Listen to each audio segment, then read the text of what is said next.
Hi friends, welcome back to our channel. Friends, మన channel pro kabaddi season 11 కి సంబంధించిన ప్రతి చిన్న అప్డేట్ మన ఛానల్లో రెగ్యులర్ వస్తుంటాయి. ఇంకా మన ఛానల్ని సబ్స్క్రైబ్ చేసుకోకపోతే ఫ్రెండ్స్ బటన్ సబ్స్క్రైబ్ చేసుకోండి అండ్ పక్కన బ్లైక్ని యాక్టివేట్ చేసుకోండి. అండ్ అదేవిధంగా ఇంకా మన వీడియోని లైక్ చేయకపోతే ఫ్రెండ్స్ బటన్ లైక్ చేసి మనం వీడియోలోకి అయితే ఎంటర్ అయ్యాము.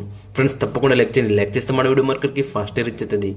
ఇక యూపీ యోధర్స్తో జరిగిన మ్యాచ్లో 100% అక్కడ డిఫెన్స్ అక్కడ మ్యాచ్ అయితే ఓడిపోయిందని చెప్పుకోవచ్చు మన తెలుగు టైటన్స్.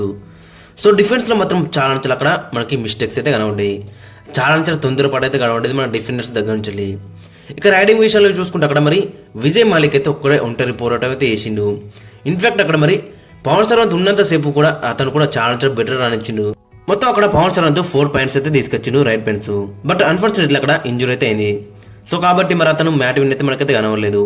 ఇతని ప్రజెన్స్ కూడా మరి మ్యాట్ విన్ లేని లోటు అయితే మనకైతే కనబడ్డది. సో ఫస్ట్ హాఫ్లో అయితే మనలు చాలా బెటర్ రానిచ్చింది అక్కడ. మరి ఫస్ట్ హాఫ్లో ఇన్ఫాక్ట్ అక్కడ చూసుకుంటే 4 పాయింట్స్తో మన తెలుగు టైటన్స్ అయితే లీడ్లో ఉంది. బట్ సెకండ్ హాఫ్కి వచ్చేసరికి చాలా మిస్టేక్స్ అయితే జరిగినాయి, ముఖ్యంగా డిఫెన్స్లో.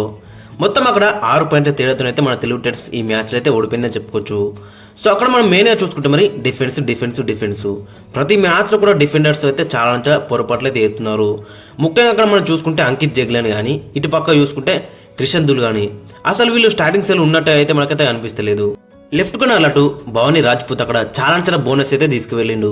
ఇక రైట్ కర్నల్ అక్కడ మనం చూసుకుంటే భరత్ కూడా ఇతను కూడా చాలా బోనస్ పాయింట్స్ అయితే తీసుకువెళ్ళిండు. అసలు అక్కడ మరి కార్నర్స్ లో అంకిత్ జగ్లన్ అండ్ క్రిషన్ దుల్ అసలు ఏం చేస్తున్నారో వాళ్ళకి అర్థం కావాలి మరి. సో చాలా డిసప్పాయింట్ చేస్తున్నారు. ప్రతి మ్యాచ్ లో కూడా వీళ్ళిద్దరు అయితే పాయింట్స్ అయితే మనకైతే కనబడతలే వీళ్ళిద్దరు దగ్గర నుంచి. బట్ ఆయన కానీ కోచ్ అయితే వీళ్ళనే కంటిన్యూ చేస్తున్నాడు అక్కడ స్టార్టింగ్ 7లో. ఇక సాగర్ రావాలి అక్కడ మనం చూసుకుంటే మరి ఒక ట్యాకిల్ పాయింట్ తీసుకొచ్చినా కానీ మరి 3 అన్సక్సెస్ఫుల్ ట్యాకిల్స్ అయితే వేసిండు. సో ఇతను కూడా చాలా తొందరపడుతున్నట్టు అయితే మనకైతే కనబడుతుంది. అక్కడ కేశవ్ కుమార్ పైన మాత్రం చాలా అన్సక్సెస్ఫుల్ ట్యాకిల్స్ అయితే వేసిండు. ఇక ఇతనితో పాటు అజిత్ పవార్ 3 ట్యాకిల్ పాయింట్స్ తీసుకొచ్చినా కానీ ఇతను కూడా చాలా అన్సక్సెస్ఫుల్ ట్యాకిల్స్ అయితే మనకైతే కనబడ్డాయి ఇతని దగ్గర నుంచి కూడా. సో ఓవరాల్గా చూసుకుంటే మరి డిఫెన్స్ యూనిట్లో మాత్రం మన వాళ్ళు అయితే చాలా ఇబ్బందులు అయితే పడుతున్నారు. సో చాలా మిస్టేక్స్ అయితే ఎత్తున్నారు. బట్ రైడింగ్ విషయానికి అయితే మరి అక్కడ విజయ్ మలిక్ ఒక్కడే ఉంటారు పోరాటం అయితే చేసిండు. ఇక ఆశిష్ నర్వాల్ దగ్గర నుంచి కూడా హాఫ్ కలర్ అయితే కనబడేది. గత 2 మ్యాచ్లో కూడా హాఫ్ కలర్ అయితే కనబడేది ఆశిష్ నర్వాల్ దగ్గర నుంచి.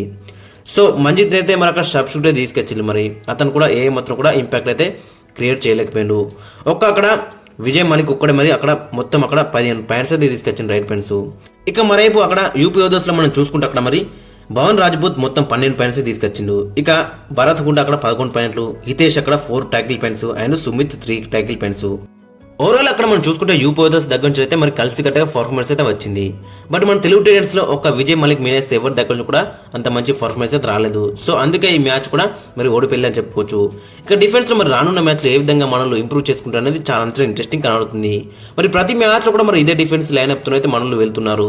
అక్కడ కోచ్ కూడా మరి అయితే వీళ్ళైతే చేంజ్ అయితే ఎత్తలేడు. మరి చాలా మిస్టేక్ ఎత్తున్నారని ప్రతి మ్యాచ్లో కూడా టూ మచ్ మిస్టేక్స్ అయితే ఎత్తున్నారు. ఇంకా మ్యాచ్ బై మ్యాచ్ ఇంకా మిస్టేక్స్ అయితే పెరుగుతున్నాయి కానీ తగ్గుతులే అయితే మనకైతే. సో కాబట్టి మరి నెక్స్ట్ మ్యాచ్లో ఏమైనా చేంజెస్ చేస్తారని చూడండి మరి అక్కడ డిఫెన్స్ యూనిట్లో.